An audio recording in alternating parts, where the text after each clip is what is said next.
বাংলাদেশের মুসলমান যখন দ্বিতীয়বার আবার হুঙ্কার দিয়ে উঠবে, তখন ভারতের অস্তিত্ব ইনশাআল্লাহ বিলীন হয়ে যাবে।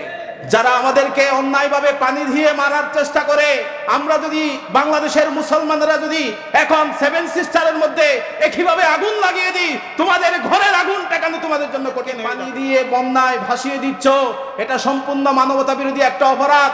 যে মানবতা বিরোধী অপরাধের সঠিক তদন্ত করে যদি বিচার না করো, ইনশাআল্লাহ অল্প কয়েকদিনের মধ্যে ভারতের মধ্যে বাংলাদেশের মুসলমানেরা ভারতের বিরুদ্ধে যে আগুন লাগাবে, নরেন্দ্র মোদীর 14 গোষ্ঠী আসলেও আর সেই আগুন ছাড়া নিভাতে পারবে না।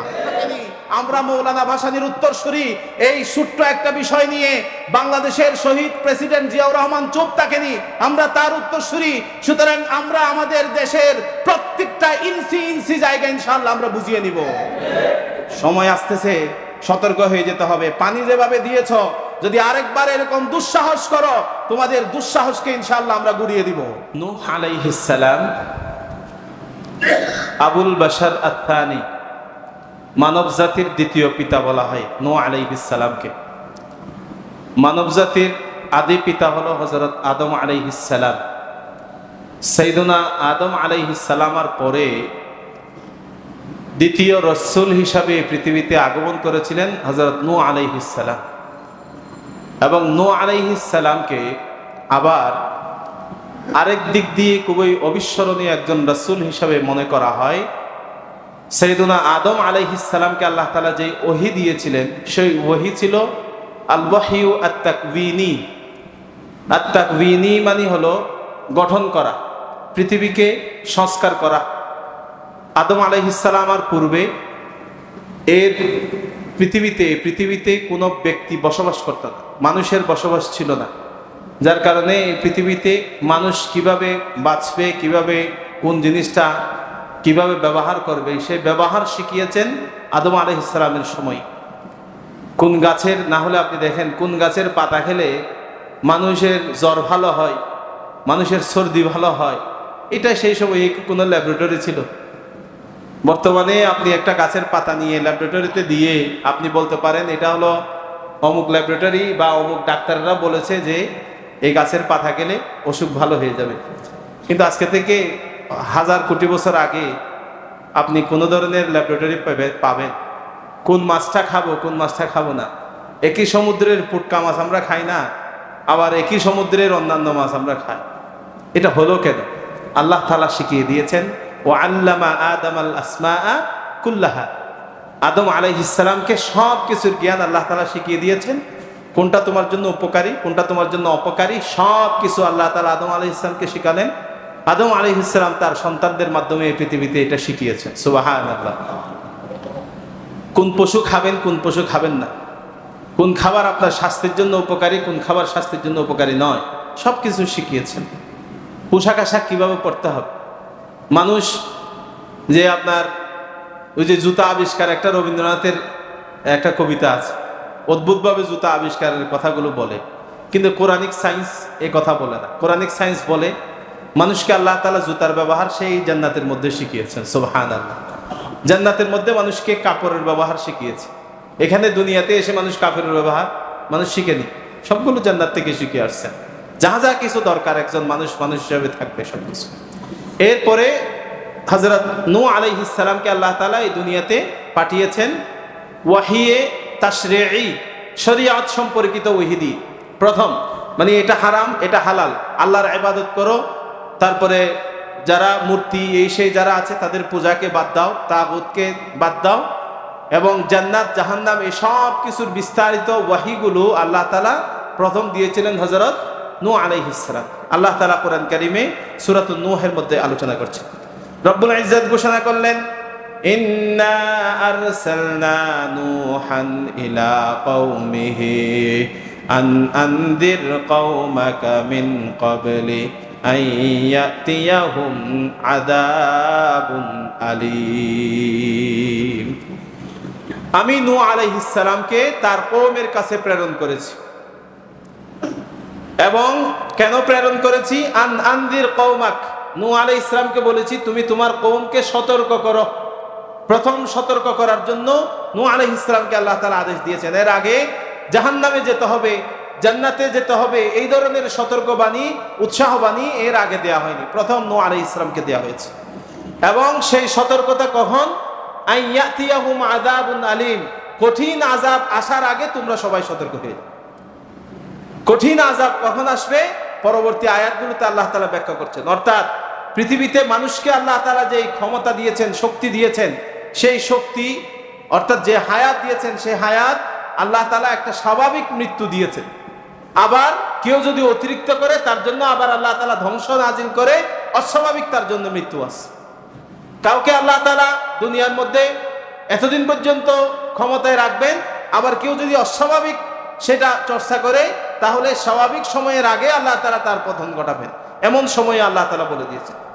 আল্লাহ তাআলা আবার নূহ আলাইহিস সালামের দাওয়াতের ব্যাপারে বলছেন, ক্বালা ইয়া কওমি ইন্নী লাকুম নাযীরুম মুবিন, হে আমার কওম, আমি তোমাদের কাছে স্পষ্ট একজন সতর্ককারী। এমন নয় যে আবুল টাবুল কথা বলছি, যে অমুক শত্রুর কথা তমুক শত্রুর কথা, এরকম আবুল টাবুল কথা আমি বলছি না, স্পষ্ট কথা আমার।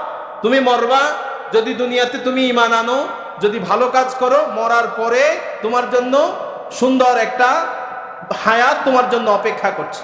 আর যদি তুমি দুনিয়ার মধ্যে ভালো কাজ না করো, মরার পরে তোমার জন্য খুব ভয়ঙ্কর একটা অবস্থা তোমার জন্য অপেক্ষা করছে। স্পষ্ট কথা, নাদিরুম মুবিন, স্পষ্ট কথা। এখানে আমার কথা আজকে শুরু করেছি দাওয়াত, নূহ আলাইহিস সালামের কথা আমি আজকে দাওয়াত শুরু করেছি, আবার 950 বছর আমি বাঁচবো, যে আমার পুরা জিন্দেগির মধ্যে এমন একটা সিঙ্গেল ওয়ার্ড তুমি পাবা না যেটা পরস্পর বৈপরীত্য অর্থ দিবে, এমন কোনো কথা পাবা না। আজকে যাহা বলছি তাহা ঠিক 10 বছর পরে, 100 বছর পরে, 500 বছর পরেও ঠিক সেম কথাটাই বল। অথচ আপনি দেখবেন মানুষের ক্ষেত্রে, মানুষ আজকে যে ডিসিশন মানুষের সামনে উপস্থাপন করবে, আজকে থেকে 30 বছর আগে সে একই ধরনের ডিসিশন কিন্তু দিতে পারতো না।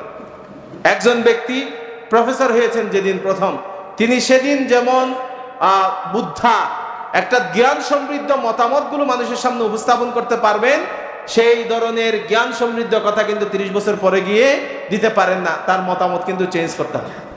কিন্তু নবী আলাইহিস সালাম, আম্বিয়া আলাইহিমুস সালাম এবং রসুল যারা আছেন তাদের প্রত্যেকের কথা শুরু থেকে শেষ পর্যন্ত, এমনকি আদম আলাইহিস সালাম থেকে মুহাম্মদ সাল্লাল্লাহু আলাইহি ওয়াসাল্লাম পর্যন্ত লক্ষ লক্ষ নবী আসছেন, অসংখ্য নবী আসছেন।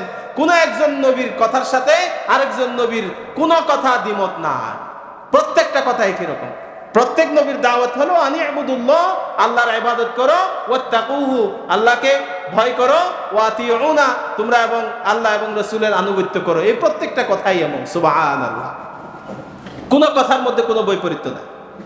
এখন নূহ আলাইহিস সালাম তার কওমকে দাওয়াত শুরু করলেন এই তিনটা জিনিস দিয়ে।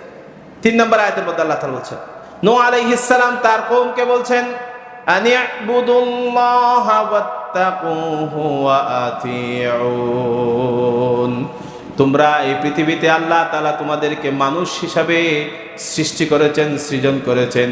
এই মানুষ হিসাবে যদি তোমরা এই দুনিয়াতে বসবাস করতে চাও, তোমাদের দায়িত্ব 3টা।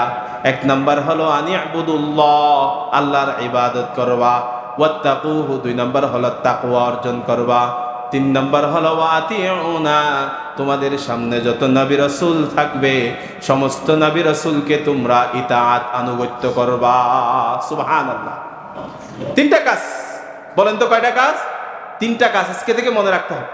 পৃথিবীর সব নবীদের কাজ হলো এই 3টা। 1 নাম্বার হলো আনি'বুদুল্লাহ, আল্লাহর ইবাদত করা। এখন আল্লাহর ইবাদত মানে শুধু আপনি মসজিদে যখন নামাজ পড়তে আসবেন, মসজিদের মধ্যে নামাজের সময় শুধু আল্লাহর ইবাদত, মসজিদ থেকে আপনি বের হয়ে গেছেন, বেড়ে যাওয়ার পরে দুনিয়ার যত বিটলামি আছে, যত 2 নাম্বারই আছে, যত পাপ আছে, যত অহংকার আছে, সব কিছু আপনি করেছেন, তাহলে এটাকে আল্লাহর ইবাদত বলা যাবে না, এটা আল্লাহর ইবাদত হবে না। আল্লাহর ইবাদত মানে আপনি দেখেন মসজিদে এসে আল্লাহকে আপনি হাজিরা দিয়েছেন, যে আল্লাহু আকবার বলে আপনি যখন নিয়ত বেঁধেছেন, নিয়ত বাঁধার পরে আপনার জন্য যাহা হালাল ছিল, আপনার জন্য খাওয়া হালাল না হারাম? বলেন হালাল। কিন্তু আপনি যখন নিয়ত বাঁধবেন তখন হালাল না হারাম? হারাম হয়ে গেছে। অর্থাৎ আল্লাহু আকবার কথা, তোমার আদেশ যখন আমার সামনে চলে আসবে, তখন আমার জন্য এই পৃথিবীতে তুমি যাহা যাহা হালাল বলবা সেটা আমার জন্য হালাল, আর তুমি আমার জন্য যাহা হারাম বলবা সেটা আমার জন্য হারাম। সুতরাং যে আপনি মসজিদে এসে নামাজ পড়েছেন, নামাজ পড়ার পরে মসজিদ থেকে বের হয়ে গিয়ে দুর্নীতি করবেন, অহংকার করবেন, চুরি করবেন, হাইজাকারি করবেন, এটা তাহলে কোনো মুসলমানের কাজ হতে পারে? কখনো মুসলমানের কাজ না।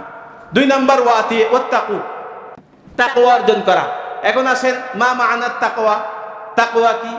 তাকওয়া হলো বিইমতিসালিল আওয়ামির, যত আদেশ আছে সব আদেশকে বিনা প্রশ্নে মেনে নেয়া। আপনাকে আল্লাহ তাআলা বলেছেন ফজরের সময়ে নামাজের জন্য নামাজ ফরজ, আপনাকে আল্লাহ তাআলা বলেছেন আপনি আর ঘুমের মধ্যে থাকতে পারবেন না, বিসমিল্লাহির রহমানির রহিম বলে ঘুম থেকে উঠে মসজিদে যাওয়াটা আপনার জন্য ওই সময়ে ফরজ। আপনি আর ঘুমাতে থাকতে পারবেন না। আপনাকে আল্লাহ তাআলা বলেছেন যে আপনি ভালো কাজ করবেন, যাকাত আদায় করবেন, হজ আদায় করবেন, আত্মীয়তার সম্পর্ক রক্ষা করবেন। এই যে হালাল কাজগুলো আল্লাহ তাআলা যেগুলো আদেশ দিয়েছেন সেই আদেশগুলো আপনি মানবেন, তাকওয়ার 1 নম্বর অর্থ। এরপরে ওয়াজতিনাবুন নাওয়াহি, এবং যত নিষেধ আছে সমস্ত নিষেধগুলো আপনি মেনে নেবেন। সমস্ত নিষেধ বলতে এখন আমরা নিষেধ মানি শুধুমাত্র মসজিদে আসলে বড় করে কথা বলা এটা হারাম, এটা মানতেছি। মসজিদে আসলে গালাগালি করা হারাম, এটা মানতেছি ঠিকই। মসজিদে আসলে তারপরে চুরি করা বা একটু নোংরা চিন্তা ভাবনা করা এটা হারাম, এটা মানতেছি। মসজিদ থেকে বের হওয়ার পরে গালাগালি করা হালাল করে দিয়েছে। তারপরে আপনি রোজা রেখেছেন, রোজা রাখা অবস্থায় খাওয়া আপনি হারাম মেনে নিয়েছেন, কিন্তু রোজার পরে অর্থাৎ ইফতার করার পরে আপনি হারাম জিনিসকে নিজের জন্য হালাল করে নিয়েছেন, এটা আবার মানতেছেন না।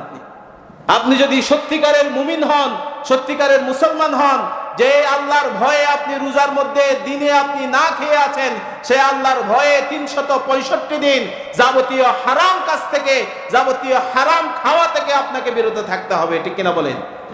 যদি আপনি বিরত থাকতে না পারেন তাহলে এটা হবে ভণ্ডামি, বগধার্মিকতা, এটা কাকধার্মিকতা।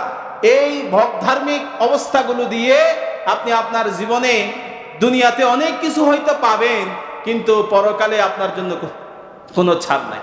3 নম্বর কাজ ওয়াতিউনা, আনুগত্য করা। আনুগত্য মানে কি?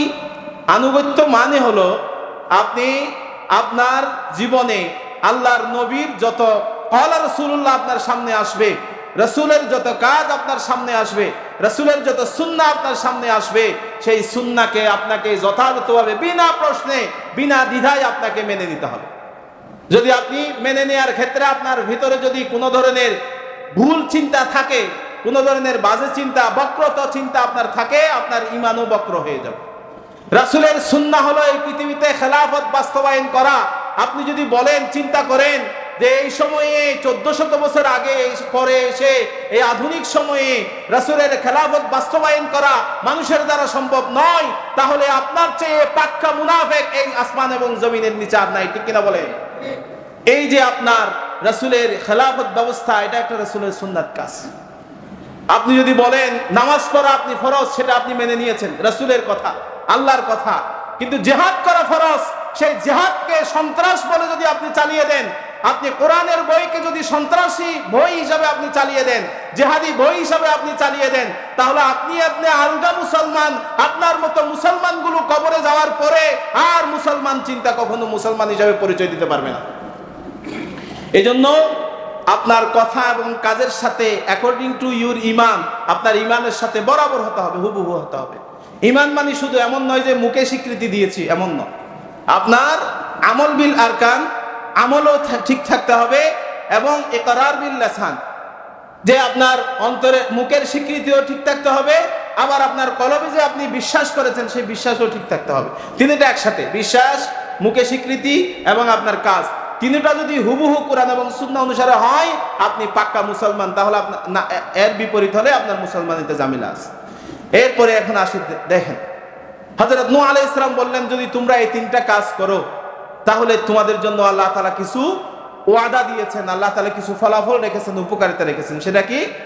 ইয়াগফির লাকুম মিন যুনুবিকুম ওয়া ইউআখিরকুম ইলা আজালিম মুসাম্মা ইন্না আজালাল্লাহি ইযা জাআ লা ইউআখির লাউ কুনতুম তা'লামুন।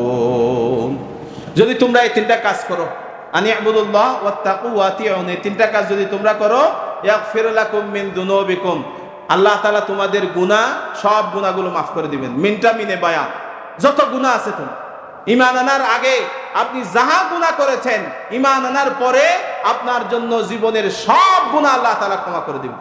সুবহান। এরকম সুন্দর সিস্টেম আর পৃথিবীতে আর কোথাও পাবেন না।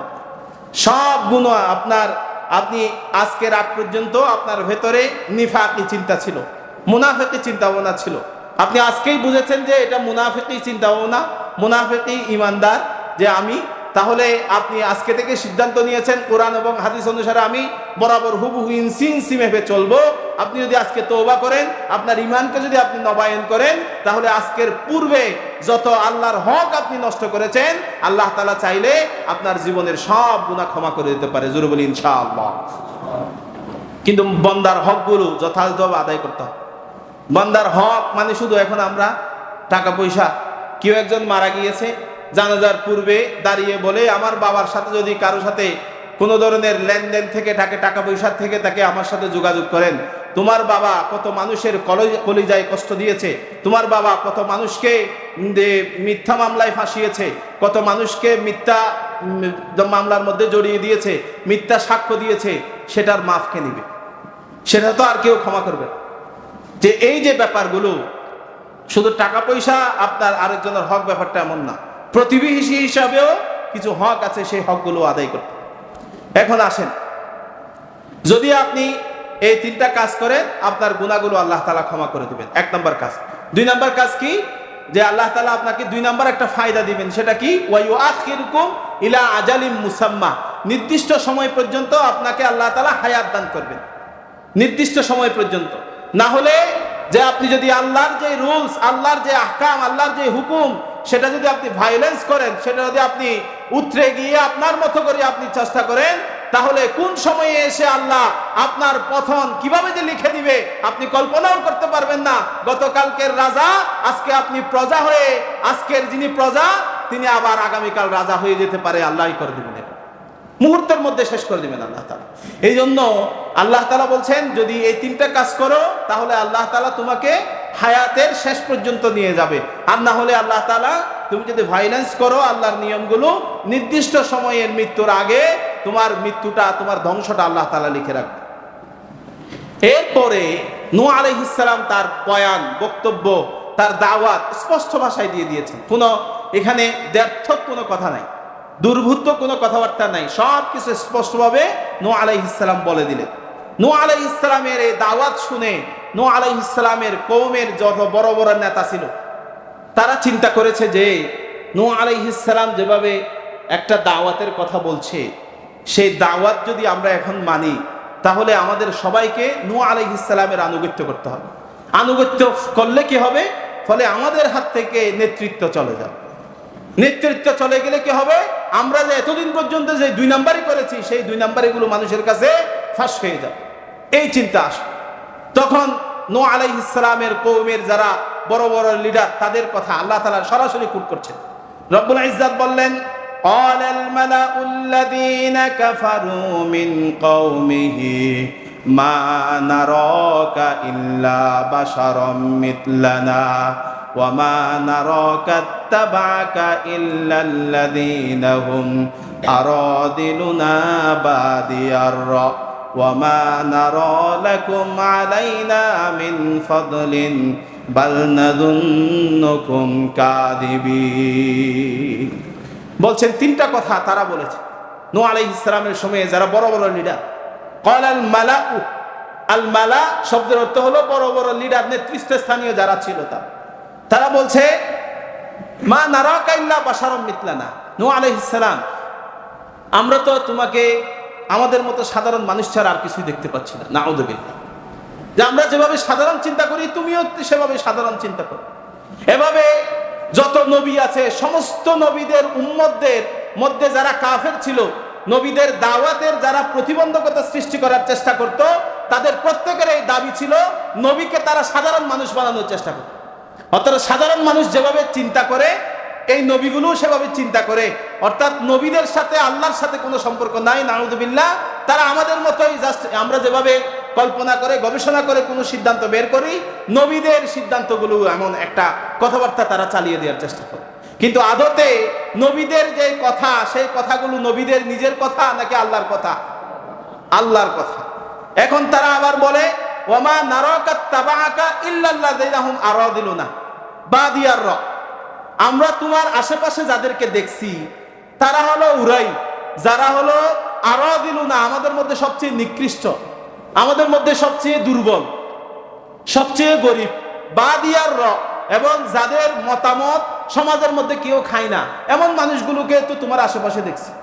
একজন নেতৃত্বস্থানীয় একজন জ্ঞানী ব্যক্তিকে তোমার উপর ঈমান আনতে আমরা দেখিনি, তাদের কথা। এখন আমরা দেখেছি রাসূল করিম সাল্লাল্লাহু আলাইহি ওয়াসাল্লামের দাওয়াতের উপর এভাবে কাফেররা, মক্কার কাফেররা এই কথাগুলো বলতো। তোমার আশেপাশে যারা আছে দেখো তো কারা তারা, যাদের গা দিয়ে ঘামের গন্ধ উঠছে, তারাই তোমার উপর ঈমান আনছে।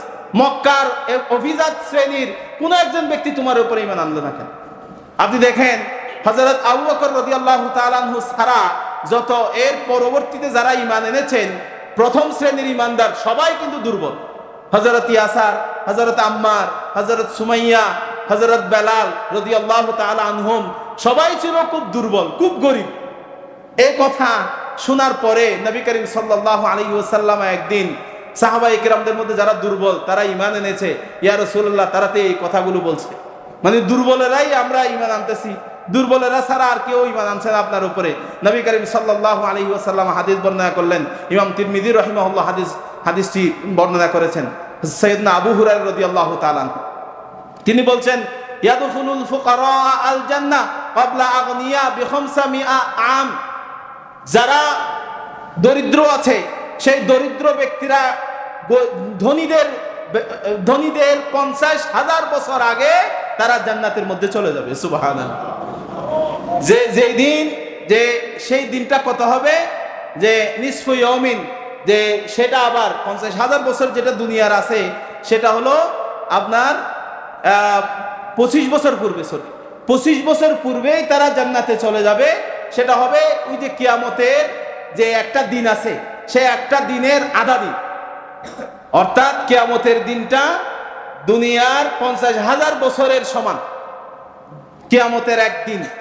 আর কিয়ামতের ময়দানে যারা ধনী ব্যক্তিদেরও 25,000 বছর আগে দরিদ্র ব্যক্তিরা জান্নাতের মধ্যে গিয়ে পৌঁছে যাবে। সুবহানাল্লাহ। দরিদ্রদের জন্য রাসূল করিম সাল্লাল্লাহু আলাইহি ওয়াসাল্লাম এই হাদিস বর্ণনা করার পরে সাহাবায়ে কেরাম কি খুশি হয়ে গেছে, বলে আমি যখন জান্নাতের মধ্যে উকি দিলাম দেখলাম অধিকাংশই গরিব, আর জাহান্নামের মধ্যে যখন আমি উকি দিলাম দেখলাম অধিকাংশই নারী। এই অবস্থা। সুতরাং নারীরা, এই খুতবার আরো অনেক কথা আছে, নারীরা কান্না করে উঠছিল, রাসূলুল্লাহ ব্যাখ্যা করেছিলেন, কথাগুলো আছে। সুতরাং যে নবীদের সাথে দরিদ্র ব্যক্তিরাই নবীদের উপরে প্রথম ঈমান আনে, দেশের মধ্যেও ঈমান আনার ক্ষেত্রে দরিদ্র মানুষ বেশি, বড় বড় লোক যারা আছে তারা ঈমান আনার ক্ষেত্রে অনেক পিছিয়ে। এই জন্য তাদের ঈমান কলব পর্যন্ত যায় না, তাদের ঈমান মুখের উপরে স্বীকৃত। তাই আপনি দেখবেন দাড়ি লম্বা রেখে বিশাল দরবেশ, যখন আবার ঠিক তার যত দরবেশগিরির 2 নম্বরী গিলিগুলো যখন আবার মানুষের কাছে ফ্লাশ হওয়ার সময় আসছে, তখন সপ্পা সব কিছু শেষ। এটাই হলো ধনীদের ঈমানদারিত্বের বহিঃপ্রকাশ। কত সুন্দর সুন্দর মাহফিলের সামনে গিয়ে কত লম্বা লম্বা বক্তব্য দিয়েছিল, সেই বক্তব্যগুলো আহলে হাদিসের ময়দানের মধ্যে গিয়ে বক্তব্য দিচ্ছে, হাদিসে সমস্যা আছে, কোরআনে সমস্যা আছে, মানে বাংলাদেশের মুফতিয়ানি কিরামের নেতা। আর যেদিন যে সব চুরদের হিসাব যখন বেরিয়ে গেছে, তখন দেখা যাচ্ছে না আমরা ভুল করেছি, মুফতিয়ানি কিরামের নেতা না, চুরদের নেতা। যত সুর আছে সব সুর ইমানদারির একটু ভাব ধরে, এটা হলো চুরদের একটা সিস্টেম আর কি। এখন নূহ আলাইহিস সালাম বলছেন, দেখো তারা দরিদ্র ঠিক আছে, কিন্তু আল্লাহ তাআলা যদি কোনো ব্যক্তির কল্যাণ দিতে চায়, খয়র দিতে চায়, তাহলে পৃথিবীতে এমন কে আছে যে তাদের কল্যাণগুলো নষ্ট করতে পারে, তাদের কল্যাণগুলো ভুল পথে নিয়ে যেতে পারে, ধ্বংস করতে পারে, এমন কি পৃথিবীতে কেউ আছে? কেউ তো আমি দেখতেছি। সুতরাং কল্যাণ দেয়া আর নেয়ার মালিক হলো একমাত্র আল্লাহ। যে একজন ব্যক্তি ঈমান আনার পরে সেই ঈমান এনে সেই ব্যক্তি কি ভালো হবে নাকি খারাপ হবে, সে কি ভালো কাজের জন্য ঈমান এনেছে নাকি ভণ্ডামি করার জন্য ঈমান এনেছে, সম্পূর্ণ নির্ধারণ করবেন আল্লাহ তাআলা। এখন নূহ আলাইহিস সালাম বললেন যে দেখো, যে তোমরা আমার দাওয়াতকে যেভাবে ভুল পথে নিয়ে যাওয়ার চেষ্টা করছো, যদি এমন হয় যে আমি এই দরিদ্র যে ব্যক্তিরা আছে, ওয়া কওমি মান ইয়ানসুরুনি মিনাল্লাহি ইন তারাকতুম আফালা তাযাক্কারুন, এই গরীব আর দুর্বলদেরকে যদি আমি আমার কাছ থেকে দূরে পাঠিয়ে দিই, তাহলে আল্লাহ যে আমার উপরে শাস্তি নাযিল করবেন সেটা থেকে আর কেউ রক্ষা করতে পারবে না। বরং যে গরীব হোক ধনী হোক, যে ঈমান আনার ক্ষেত্রে প্রথম, সে আল্লাহর নিকট ঈমানদার হিসেবেও প্রথম। এই জন্য যে গরিব ব্যক্তিরা ঈমান আনার ক্ষেত্রে একটু এগিয়ে থাকে, গরিব ব্যক্তিরা হিসাব নেওয়ার ক্ষেত্রে এগিয়ে থাকে। এরকম একটা হাদিস আছে, আমি সকালে পড়তে পড়তে দেখছিলাম যে গরিবদের হিসাব নিকাশ একটু সহজ হবে, ধনীদের হিসাব নিকাশ একটু বেশি বাড়ে যাবে। ধনীদের আরো কিছু ফরজের কাজ, গরিবদের জন্য ফরজ হলো আপনার নামাজ, রোজা, এইগুলো হলো গরিবদের ফরজ। আর ধনীদের জন্য যাকাতও আছে, হজও আছে, এই ফরজের সংখ্যাও তাদের জন্য বাড়ে গেছে। এই জন্য যে ধনীরা ধনী হওয়ার ক্ষেত্রে, আপনি যে ধনী হয়েছেন, আপনার হিসাবগুলো যাকাত যথাযথভাবে আদায় করে দেন, এরপরে আপনার উপরে যদি হজ ফরজ হয়, হজটা আগে আদায় করে ফেলেন। এতদিন পর্যন্ত আমরা দেখেছি হজ করতে আমাদের দেশে হিউজ পরিমাণ একটা টাকা লাগতো, হিউজ পরিমাণ একটা টাকা লাগতো। এখন নতুন এই যে অন্তর্বর্তীকালীন সরকারের যিনি ধর্ম বিষয়ক উপদেষ্টা, সর্বজন শ্রদ্ধেয় একজন আলেম, উনি ডক্টর আফম খালিদ হোসেন, উনি যাওয়ার পরে দেখতেছেন এখানে 2.5-3 লাখের চেয়ে বেশি লাগার কথা না। এই সমস্ত এই সময়ে হজের মতো একটা পবিত্র জিনিস নিয়ে, ম্যাটার নিয়ে যে সমস্ত ব্যক্তিরা ব্যবসা করেছে, তাদেরকে জনগণ ধরে সুন্দর করে একটা উত্তম মাধ্যম দিয়ে দিয়েছে। ভবিষ্যতে এটা আরো সতর্ক হয়ে যেতে হবে যে ভবিষ্যতে যদি এমন আবার যে 2 নাম্বারই আসে, হজ বা অন্যান্য জিনিসগুলো নিয়ে যারা 2 নাম্বারই করবে, তাদেরকে উত্তম মাধ্যম দেওয়ার জন্য বাংলার মুসলমান এখন থেকে প্রস্তুত হয়ে গেছে। এই উত্তম মাধ্যম দেয়া ছাড়া আসলে কোনো ব্যাপার না। যে মানুষ হজের মতো একটা গুরুত্বপূর্ণ কাজ করতে যাবে, এখানে ব্যবসা, বাংলাদেশ এয়ারলাইন্স গুলো যে অবস্থা শুরু করে দিয়েছিল মানুষের উপরে, বিশেষ করে হাজিদের উপরে, যে টাকা ডবল টাকা নাকি যে আপনার বিমান ভাড়া দেওয়া হতো, দেয়া লাগতো। কেন? এটিকে আমরা কি দেশের মধ্যে ট্যাক্স দেই না? ট্যাক্সের টাকাগুলো সবগুলো আপনাদের চুরি করার জন্য দিতাম। যে এই যে ফরজ কাজটা আমরা আদায় করব, সেটার জন্য যদি আপনারা মানে এতটুকু কম্প্রোমাইজ করতে না পারেন, তাহলে হবেটা কি? ভবিষ্যতে যারা ক্ষমতায় আসবে তারা যেন এই বিষয়ে একটু খেয়াল রাখে, এটা একটু মাথায় রাখতে হবে। আচ্ছা আসেন, তখন যে আল্লাহ তাআলার যে ভয় তাদেরকে দেখালো, দেখার পরে তারা যে বলল যে তোমার যে কথাবার্তাগুলো, এগুলো আমাদের ভালো লাগতেছে না। তোমরা আমরা যে এই দুনিয়ার মধ্যে যেভাবে দিনের দাওয়াত দিচ্ছি, সেই দিনের দাওয়াতটা তোমাদের ভালো লাগতেছে না, মজা আমাদের ভালো লাগতেছে না, এটা আমরা পছন্দ করতেছি। অর্থাৎ নূহ আলাইহিস সালামের দাওয়াতের পদ্ধতিকে তারা ভুল পথে নিয়ে যাওয়ার জন্য, তারা এটাকে খুব প্রশ্নবিদ্ধ করার জন্য যা যা কিছু করা দরকার তারা করল। অবশেষে লম্বা একটা সময় নূহ আলাইহিস সালাম দাওয়াত দিয়েছে। দাওয়াত দেওয়ার পরে নূহ আলাইহিস সালাম আর পারতেছেন না, আল্লাহকে বলছেন, আল্লাহ আমি তো আর পারতেছি না, আমার আর সম্ভব না। নূহ আলাইহিস সালাম আল্লাহর সামনে গিয়ে আবার উপস্থাপন করতেছেন, ক্বালা রাব্বি ইন্নী দাউতু কওমি লাইলান ওয়া নাহারা ফালাম ইয়াজিদহুম দুআই ইল্লা ফিরারা। ও আল্লাহ, আমি আমার কওমকে দিনে ডেকেছি, রাতে ডেকেছি, দিন রাত আমি এক করে তাদেরকে দিনের পথে আনার জন্য আমি চেষ্টা করেছি, আমি তাদেরকে ইসলামের পথে আনার জন্য চেষ্টা করেছি। ফালাম ইয়াজিদুহুম দুআই ইল্লা ফিরারা, আমার দাওয়াত অল্প কয়েকজন ব্যক্তি ছাড়া আর কেউ শুনেনি, আমার দাওয়াতকে তারা ওয়া ইন্নী কুল্লামা দাউতুহুম লিতাগফিরা লাহুম জাআলু আসাবিআহুম ফি আযানিহিম ওয়াস্তাগশাউ থিয়াবাহুম ওয়া আসররু ওয়াস্তাকবারু ইস্তিকবারা। নূহ আলাইহিস সালাম আল্লাহকে বলছেন, আল্লাহ দিনে রাতে দেখেছি আমি তাদেরকে ডেকে, আমি যখন তাদের সামনে যেতাম লিতাগফিরা লাহুম জাআলু আসাবিআহুম, তোমার কাছে যখন তাদেরকে যখন আমি বলতাম তোমার কাছে ক্ষমা চাও, তখন তারা জাআলু আসাবিআহুম ফি আযানিহিম, তাদের আঙ্গুলগুলো তাদের কানের মধ্যে ঢুকিয়ে দিত যাতে আমার কথা শুনতে না হয়, আমার কথা যেন শোনা না যায়, এবার এই ব্যবস্থা তারা করত। এবং ওয়াস্তাগশাউ থিয়াবাহুম, তাদের মুখের সামনে তারা একটা কাপড় টেনে ধরতো। এটার অর্থ কি, যে নূহ আলাইহিস সালামকে দূর থেকে দেখলে যেন দূর থেকে কে আসছে সেটা যেন বোঝা না যায়, তাদের কাপড়টা চাদরটা তারা মুখের মধ্যে এভাবে টেনে ধরতো, এই ব্যক্তিটা কে সেটা চেনা না যায়। অথবা নূহ আলাইহিস সালামকে যে এটা দ্বারা আকারে ইঙ্গিতে বুঝাতো যে তোমার দাওয়াত, তোমার এই কথাবার্তাগুলো আমার পছন্দ না, এই জন্য আমি তোমার কথা শুনতে চাই না, এভাবে আমাকে অবজ্ঞা করতো তারা। ওয়াস্তাকবারু ইস্তিকবারা, তারা খুব অহংকার করতো আমার সামনে এসে, যা ইচ্ছা তাই বলতো, যেভাবে আমাকে কষ্ট দেওয়া দরকার, যেভাবে আমাকে তুচ্ছতাচ্ছিল্য করা দরকার, সব ধরনের তুচ্ছতাচ্ছিল্য তারা আমাদের করত। সুম্মা ইন্নী দাআউতুহুম জিহারা, আল্লাহ আমি তাদেরকে বড় করে বাজারে গিয়ে বড় করে বলতাম, ও তোমরা ঈমান আনো আমার উপরে, বাজারে গিয়ে তাদেরকে দাওয়াত দিতাম, আমার কথা শুনতো না তারা। সুম্মা ইন্নী আ'লানতু লাহুম, আমি এলান করতাম, পাবলিসিটি করতাম গ্রামে গ্রামে গিয়ে, ঈমান আনো, আল্লাহর উপরে ঈমান আনো, দাওয়াত গ্রহণ করো, আল্লাহর যে আহ্বান তোমরা গ্রহণ করো, আল্লাহর উপরে ঈমান আনো, এইভাবে আমি পাবলিসিটি করতাম। এবং ওয়া আসরারতু লাহুম ইসরারা, গোপনে গোপনে রাতে ঘরে ঘরে গিয়ে বলতাম, ভাই তুমি হলে ঈমান আনো, তুমি হলে ঈমান আনো, তুমি হলে আল্লাহর এই কালামটা মেনে নাও। মানে দাওয়াতের কোন একটা পদ্ধতিকে তারা ঠিক রাখেনি।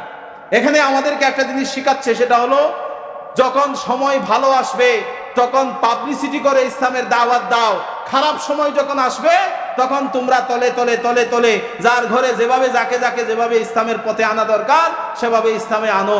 আমরা দেখেছি গত 16টা বছর যে প্রকাশ্যে ইসলামের দাওয়াত দেওয়া যায়নি, কালিমার দাওয়াত দেওয়া যায়নি, তলে তলে গিয়ে ঘরে ঘরে গিয়ে এমন কোন সিঙ্গেল ঘর নাই যে ঘরের মধ্যে দাওয়াতে তাবলীগের ব্যক্তিরা গিয়ে পৌঁছায়নি, ইসলামের দাওয়াত দেয়নি।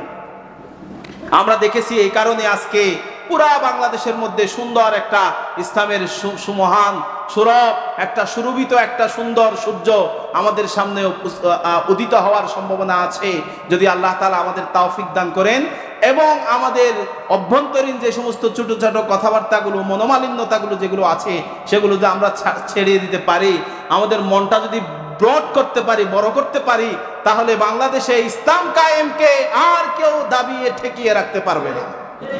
তারা করতে পারবে কি? তারা আমাদেরকে দাদা বাবুকে লাগিয়ে দিয়ে আমাদেরকে পানিয়ে বন্যায় তারা আমাদেরকে মারতে পারবে, কিন্তু বাংলাদেশের মুসলমান যখন দ্বিতীয়বার আবার হুঙ্কার দিয়ে উঠবে তখন ভারতের অস্তিত্ব ইনশাআল্লাহ বিলীন হয়ে যাবে। যারা আমাদেরকে অন্যায়ভাবে পানি দিয়ে মারার চেষ্টা করে, আমরা যদি বাংলাদেশের মুসলমানরা যদি এখন 7 সিস্টারের মধ্যে একইভাবে আগুন লাগিয়ে দিই, তোমাদের ঘরের আগুন টেকানো তোমাদের জন্য কঠিন হয়ে যাবে। কিন্তু আমরা আবার তোমাদেরকে আহ্বান করি, যেভাবে রাতের নিশীতে তোমরা আমাদেরকে পানি দিয়ে বন্যায় ভাসিয়ে দিচ্ছ, এটা সম্পূর্ণ মানবতা বিরোধী একটা অপরাধ। যে মানবতা বিরোধী অপরাধের সঠিক তদন্ত করে যদি বিচার না করো, ইনশাআল্লাহ অল্প কয়েকদিনের মধ্যে ভারতের মধ্যে বাংলাদেশের মুসলমানেরা ভারতের বিরুদ্ধে যে আগুন লাগাবে, নরেন্দ্র মোদীর 14 গোষ্ঠী আসলেও আর সেই আগুন ছাড়া নিভাতে পারবে না। তোমরা আমাদেরকে বন্যা দিবা, আমাদের বস কিন্তু এখনো বাবর সাহেব মরেনি, এখনো আছে বস। 10 ট্রাক না 110 ট্রাক এনে আবার তোমাদের ঘরের মধ্যে আমরা আগুন লাগিয়ে দিব। সুতরাং সতর্ক হয়ে যেতে হবে। বাংলাদেশে জিও পলিটিক্স যদি পড়েন তখন আপনি বুঝবেন গত যে সরকারগুলো ছিল সেই সরকারের সাথে যে আগের যে সরকার বাংলাদেশে পরিচালনা করেছে তাদের দূরত্ব ভারতের সাথে কেন হয়ে গেছে। ঝামেলা ওই জায়গায়। তারা আমাদের সাথে অন্যায় করেছে 71 সালে নয়, 47 সালে তাদের আমাদের অন্যায় করেছে। আমার বাপের বিটা অনেক বড়, কিন্তু শুধু তুমি আমার বাপের বিটার অর্ধেক কেটে নিয়ে ছোট্ট একটা বাংলাদেশের অঙ্গ আমাদেরকে ধরিয়ে দিয়েছ। এত ছোট্ট জায়গা নিয়ে মৌলানা ভাসানী কখনো চুপ থাকেনি। আমরা মৌলানা ভাসানীর উত্তরসূরি। এই ছোট্ট একটা বিষয় নিয়ে বাংলাদেশের শহীদ প্রেসিডেন্ট জিয়াউর রহমান চুপ থাকেনি, আমরা তার উত্তরসূরি। সুতরাং আমরা আমাদের দেশের প্রত্যেকটা ইঞ্চি ইঞ্চি জায়গা ইনশাআল্লাহ আমরা বুঝিয়ে নিব। সময় আসতেছে, সতর্ক হয়ে যেতে হবে। পানি যেভাবে দিয়েছ, যদি আরেকবার এরকম দুঃসাহস করো, তোমাদের দুঃসাহসকে ইনশাআল্লাহ আমরা গুড়িয়ে দিব। সুতরাং সতর্ক হয়ে যেতে হবে, আমাদেরকেও যথেষ্ট সতর্ক থাকতে হবে, যেন আমাদের মাথার উপরে দ্বিতীয় আরেকজন ব্যক্তি এসে কোন দালালকে বসিয়ে আমাদের মাথার উপরে যেন দালাল বসিয়ে কাঁঠাল ভাঙতে না পারে, এজন্য আমাদেরও সতর্ক হয়ে যেতে হবে। যথেষ্ট সতর্কতার সাথে আমাদেরকে থাকতে হবে। আসেন, দাওয়াত দানের পদ্ধতি দেওয়ার পরে দাওয়াত, হযরত নূহ আলাইহিস সালাম বলছেন, আল্লাহ প্রকাশ্যে দাওয়াত দিয়েছি, অপ্রকাশ্যে দাওয়াত দিয়েছি, আমরা গোপনে দাওয়াত দিয়েছি, ঘরে ঘরে গিয়ে দাওয়াত দিয়েছি, বাজারে গিয়ে পাবলিসিটি করে দাওয়াত দিয়েছি। দাওয়াত দেওয়ার পরেও তারা আমার কথা শুনে। তো নূহ আলাইহিস সালামকে আল্লাহ তাআলা জিজ্ঞেস করছেন, দাওয়াত দেওয়ার সময়ে কি কি বলেছো একটু বলো তো দেখি। নূহ আলাইহিস সালাম বলছেন, ফাকুলতু আস্তাগফিরু রাব্বাকুম ইন্নাহু কানা গাফফারা ইউরসিলিস সামাআ আলাইকুম মিদরারা ওয়া ইউমদিদকুম বিআমওয়ালিন ওয়া বানিনা ওয়া ইয়াজআল লাকুম জান্নাতিন ওয়া ইয়াজআল লাকুম আনহারা। আমি বলেছি আল্লাহ, ফাকুলতু আমি বলেছি, ইস্তিগফারু রাব্বাকুম ইন্নাহু কানা গাফফার। এতদিন আমাকে অনেক কষ্ট দিয়েছে, 700 বছর 600 বছর ধরে আমাকে অনেক কষ্ট দিয়েছে। সেই কষ্ট যে তোমরা তোমাদের আল্লাহ তাআলা সেই কষ্ট দানটা আল্লাহ মাফ করে দিবেন। ইন্নাহু কানা গাফফার, আল্লাহর কাছে গিয়ে তোমরা ক্ষমা চাও। যদি তোমরা আল্লাহর কাছে ক্ষমা চাও, আল্লাহ যদি ক্ষমা করেন কি করবে? ইউরসিলিস সামাআ আলাইকুম মিদরারা, অবিরতভাবে তোমাদের জন্য বৃষ্টি বর্ষণ করবে। এখন আপনি যদি বলেন বৃষ্টি, পৃথিবীতে যদি বৃষ্টি বর্ষণ একদিনের জন্য বা 1 বছরের জন্য বন্ধ থাকে, তাহলে কি হবে? পৃথিবীতে বৃষ্টি বর্ষণ যদি বন্ধ হয়, আমি এই সূরা যখন তিলাওয়াত করছিলাম বা যখন প্রস্তুতি নিচ্ছিলাম, আমার মাথার মধ্যে হঠাৎ করে চলে আসছে পৃথিবীতে বৃষ্টি কি উপকারে আসে। তখন আমি বেশ কিছু আর্টিকেল পেয়েছি, হিউজ আর্টিকেল পেয়েছি, বৃষ্টির যেই ফলাফল কি, বৃষ্টির উপকারিতা কি, যথেষ্ট পরিমাণ উপকারিতা বর্ণনা করছে। পৃথিবীতে যদি বৃষ্টি না হয়, পৃথিবীর কীট পতঙ্গ মারা যাবে, গাছ মারা যাবে, আপনার অন্যান্য মানুষ ছাড়া অন্যান্য যে প্রাণীগুলো আছে সেগুলো মারা যাবে, আপনার জল, পুকুর, ডুবা, নদী, নালা সব কিছু আস্তে আস্তে মারা যাবে। ফলে একটা সময় গিয়ে পৃথিবীতে আপনার এই যে আপনার তাপ বেড়ে যাবে। যেভাবে যে তাপটা ইদানিং এর ভেতরে যেভাবে তাপ বাড়তেছে, এভাবে পৃথিবীর তাপ বেড়ে যাবে। বাড়ার ফলে কি হবে? মানুষের অস্তিত্ব আস্তে আস্তে বিলীন হয়ে যাবে, মানুষের অস্তিত্ব ধ্বংস হয়ে যাবে। এবং বৃষ্টি হওয়ার ফলে পৃথিবীতে কি কি উপকার হয়? পৃথিবীতে আপনি শুধু বৃষ্টি আপনার জন্য গাছ উৎপাদন করছে ব্যাপারটা এমন না। যদি বৃষ্টি না হয়, মানুষের শরীরগুলো অনেকটা অসুস্থ হয়ে যাবে। বৃষ্টির পানিতে মানুষের শরীরে অনেক ধরনের অসুখ আছে, এমনকি মাথার চুল থেকে শুরু করে, স্কিন থেকে শুরু করে, চুপ, নাকের এফেকশন থেকে শুরু করে মানুষের পুরা অর্গানের ভেতরে কোন অঙ্গের জন্য বৃষ্টি উপকারিতা না। এই জন্য আল্লাহ তাআলা কোরআন কারীমের বিভিন্ন জায়গায় বলেছেন, বৃষ্টি একটা আমার রহমত, সে আল্লাহর রহমত আপনার উপরে আল্লাহ তাআলা বর্ষণ করবেন। এজন্য যখন বৃষ্টি নাজিল হতো, নবী করিম সাল্লাল্লাহু আলাইহি ওয়াসাল্লাম দোয়া পড়তেন, আল্লাহুম্মা সাইয়্যিবান নাফিআ, আল্লাহ তুমি আমার জন্য উপকারী উত্তম বৃষ্টি তুমি আমাদের জন্য বর্ষণ করো। আমাদেরকে এই দোয়া করতে হবে, আল্লাহুম্মা সাইয়্যিবান নাফিআ, আল্লাহ তুমি আমাদের জন্য উত্তম বৃষ্টি বর্ষণ করো। আর যে বৃষ্টিগুলো আমাদের জন্য উপকারী নয়, যে বৃষ্টিগুলো আমাদেরকে কষ্ট দিবে, আমাদের মানব জাতিকে কষ্ট দিবে, বন্যা সৃষ্টি হবে, আমাদের অনেকগুলো মানবতার জন্য মানবতার সমস্যা হবে, মানব জনগোষ্ঠী বেঁচে থাকতে সমস্যা হবে, সেই বৃষ্টিগুলো তুমি আমাদের থেকে নিয়ে গিয়ে যেই জায়গায় বৃষ্টি দরকার সেই জায়গার মধ্যে তুমি বর্ষণ করো। আল্লাহুম্মা আমিন। এইভাবে দোয়া করতে হবে। ইউরসিলিস সামাআ আলাইকুম মিদরারা, যদি কোনো জনপদের মানুষ ইস্তিগফার করে, সবাই মিলে দোয়া করে, তাহলে আল্লাহ তার জন্য বৃষ্টি বর্ষণ করবেন। শুধু বৃষ্টি বর্ষণ করবেন ব্যাপারটা এমন না, এখানে আল্লাহ তাআলা ইউরসিলিস সামা বা ইউরসিলিল মাতার এমন কোন কথা, মাতার শব্দটা, বৃষ্টি শব্দটা বলেননি। আসমান থেকে তোমাদের জন্য আমি একের পর এক বর্ষণ করব। সেটা কি আসমান থেকে রহমত আসতে পারে, আসমান থেকে আল্লাহ আপনার রিজিক আনতে পারে, আল্লাহর দয়া আপনার উপরে আনতে পারে। বিভিন্ন প্রকারের জিনিস, রহমত, দয়া, রিজিক আল্লাহ তাআলা আপনার জন্য আসমান থেকে প্রেরণ করবে।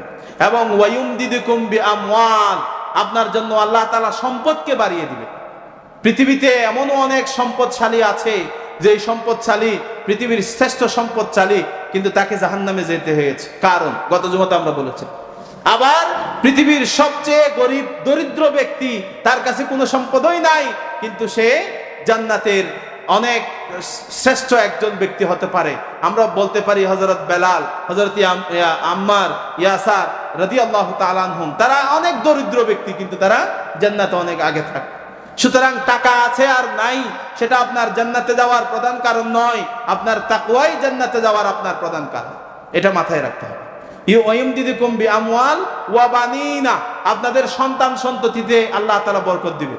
তো সন্তান সন্ততিতে বরকত দিবেন মানে হলো আল্লাহ আপনারে 20-30টা 40টা বাচ্চা দিবেন, ব্যাপারটা এমন না।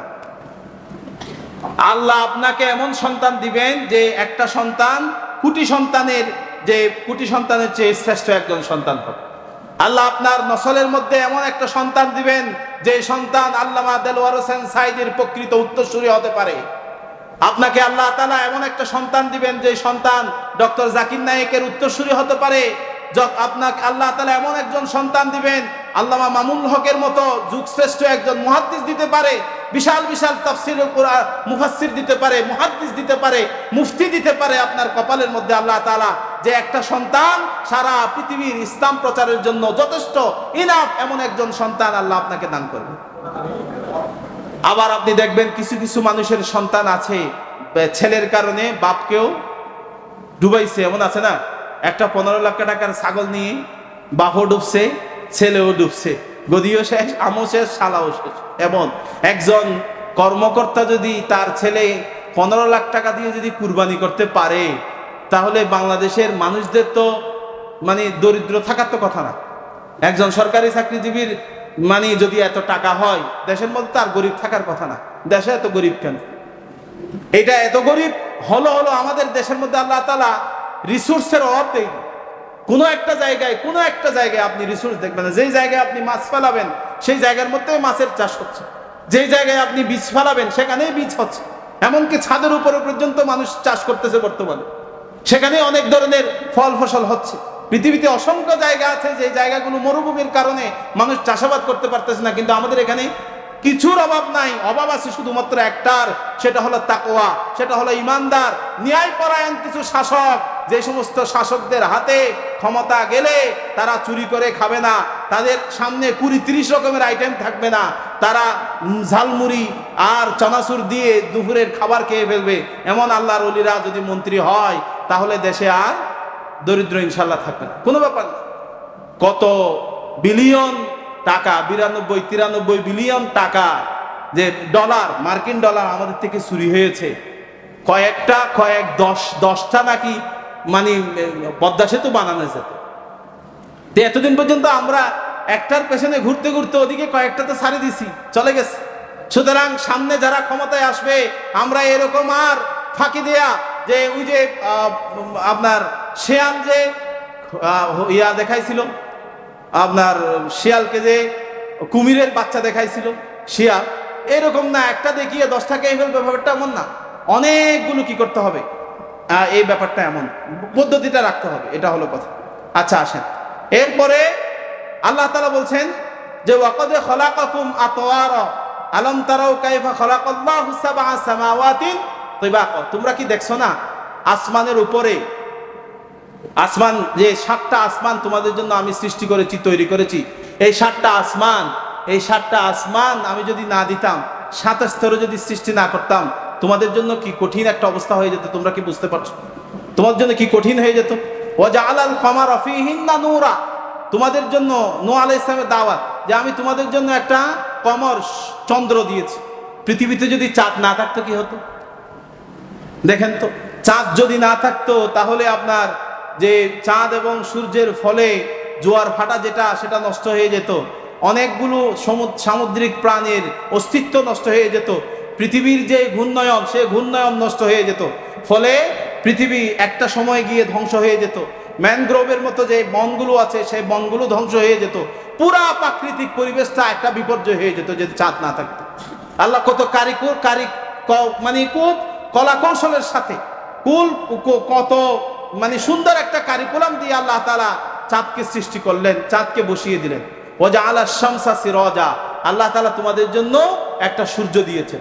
পৃথিবীতে যদি সূর্য না থাকতো কিছুই থাকতো না, এক কথায় গাছ জন্মাতো না, বা কোনো প্রাণী জন্মাতো না, কোনো প্রাণীর অস্তিত্ব থাকতো না, কোনো শক্তিই থাকতো না পৃথিবীতে সূর্য যদি না থাকতো। সূর্য যদি এক দিনের জন্য বা এক মাসের জন্য যদি সূর্য কোনো একটা জায়গায় গায়েব থাকতো, পৃথিবীর সামনে যদি সূর্য না আসতো, তাহলে পৃথিবী বরফে পুরা পৃথিবী ঢেকে যেত, এই অবস্থা হয়ে যেত। আল্লাহ তাআলা কত কারিকুলাম, কত সুন্দরভাবে যেন মানুষের অস্তিত্বও বিলীন না হয়, মানুষ যেন কষ্টও না পায়, আবার মানুষ যেন অতি সুখে না থাকে, এভাবে সুন্দর একটা ব্যালেন্স করে চাঁদ, সূর্য, বৃষ্টি, গাছপালা সমস্ত সৃষ্টিগুলো আল্লাহ তাআলা এভাবে দিয়ে দিয়েছেন। সুবহানাল্লাহ। এরপরে আল্লাহ তাআলা বলছেন হযরত নূহ আলাইহিস সালাম, আল্লাহ তাআলাকে বলছেন আল্লাহু আম্বাতাকুম মিনাল আরদি নাবাতা, যে আল্লাহ তাআলা তোমাদেরকে মাটি থেকে বের করেছেন, মাটি থেকেই সৃষ্টি করেছেন। আবার সুম্মা ইউঈদুকুম ফিহা, আবার মাটিতেই তোমাদেরকে আল্লাহ তাআলা পাঠিয়ে দিবেন। এরপরে ওয়ায়ুখরিজুকুম ইখরাজা, মাটি থেকেই আল্লাহ তাআলা তোমাদেরকে আবার বের করবেন, মাটিতে ঢুকাবেন। মাটি থেকে সৃষ্টি করেছেন, মাটিতে কবর দিবেন, আবার মাটি থেকেই বের করবেন। এই কথাগুলো যে কত বিজ্ঞানসম্মত কথা, এগুলো যদি বৈজ্ঞানিকভাবে মানে আলোচনা করে যেত, লম্বা একটা আলোচনা আসে। কাফেররা বারবার বলতো, হ্যাঁ ঠাট্টা মস্কারি করতো, রাসূলের সামনে এসে রসাত্মকভাবে বলতো, দেখো আমরা মরে যাব, মরার পরে ক্বালা মাইয়ুহিল ইযামা ওয়া হিয়া রমীম, আমরা হাড্ডিতে, পচা হাড্ডিতে রূপান্তর হয়ে যাব, সেই পচা হাড্ডি থেকে কিভাবে আমাদেরকে আবার জাগ্রত করবে, জীবিত করবে। হাসতো তারা। কিন্তু আল্লাহ তাআলা বলছেন আয়াহসাবুল ইনসান আল্লান নাজমা ইযামা বালা কাদিরিনা আলা আন নুসাওয়িয়া বানানা, যে আমি এতই সক্ষম যে তোমরা ছোট্ট কাল থেকে বৃদ্ধ বয়স পর্যন্ত তোমাদের যে নখগুলো কেটেছিল সেই নখ পর্যন্ত আমি একত্রিত করে ফেলতে পারবো। সুবহানাল্লাহ। কিছুই আমার জন্য অসম্ভব না, সব কিছু আমি একত্রিত করে ফেলবো, সব কিছু নিয়ে আসবো। সুম্মা ইউঈদুকুম ফিহা ওয়া ইখরিজুকুম ইখরাজা, বের করবো। আল্লাহু জাআলা লাকুমুল আরদা বিসাতা লিতাসলুকু মিনহা সুবুলান ফিজাজ। এভাবে নূহ আলাইহিস সালাম তাদেরকে আল্লাহর দ্বীনে, আল্লাহর এই সৃষ্টিরাজি সম্পর্কে সুন্দর করে বুঝিয়েছে।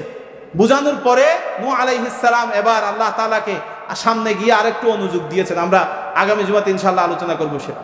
অর্থাৎ নূহ আলাইহিস সালামের যে সময়ে যে বন্যা আসছিল, সেই বন্যা কেমনে আসছে, বন্যা আসার ফলে পৃথিবীতে কি কি হয়েছে। নূহ আলাইহিস সালামের কওমকে যখন আল্লাহ তাআলা যে বন্যা সৃষ্টির জন্য বলেছেন, তখন যে নৌকা বানানোর জন্য নূহ আলাইহিস সালামকে যখন আদেশ দিয়েছিলেন, তখন তার কওমের কি অবস্থা ছিল। মরুভূমির মধ্যে নূহ আলাইহিস সালাম 100 বছর ধরে একটা নৌকা বানাচ্ছিলেন, 100 বছর সময় নিয়েছেন একটা নৌকা বানাতে। যে যখন 100 বছর ধরে নৌকা বানাচ্ছেন, তখন বলতো কোরআনের বাণী, যে বলতো নূহ আলাইহিস সালাম তুমি যা আমাদেরকে ভয় দেখাচ্ছ, সে ভয় আসবে কখন? যে তুফানের ভয় দেখাচ্ছ, এটা আসবে কখন? যে নূহ আলাইহিস সালামকে বিরক্ত বানিয়ে ফেলেছে। এমনকি ইন তাসখরু মিন্না ফাইন্না নাসখরু মিনকুম কামা তাসখরুন, যে তুচ্ছ তাচ্ছিল্য করতো নূহ আলাইহিস সালাম। কারো যদি পেশাব আসতো, নূহ আলাইহিস সালামের নৌকায় গিয়ে পেশাব করতো। কারো যদি পায়খানা আসতো, নূহ আলাইহিস সালামের নৌকায় গিয়ে পায়খানা করতো। এভাবে একটা অবস্থা। একটা নবী কত ধৈর্য ধরতে হয়, ইসলামী আন্দোলনের কর্মীদের কত সবর থাকা দরকার, কত ধৈর্য ধারণ করতে হবে, কত তাদেরকে মাসুল দিতে হবে, কত তাদের ক্ষতি হবে, কত তুচ্ছ তাচ্ছিল্যের যে শিকার হবে। আল্লাহ তাআলা এখান থেকে একটা সুন্দর একটা শিক্ষা দিচ্ছে।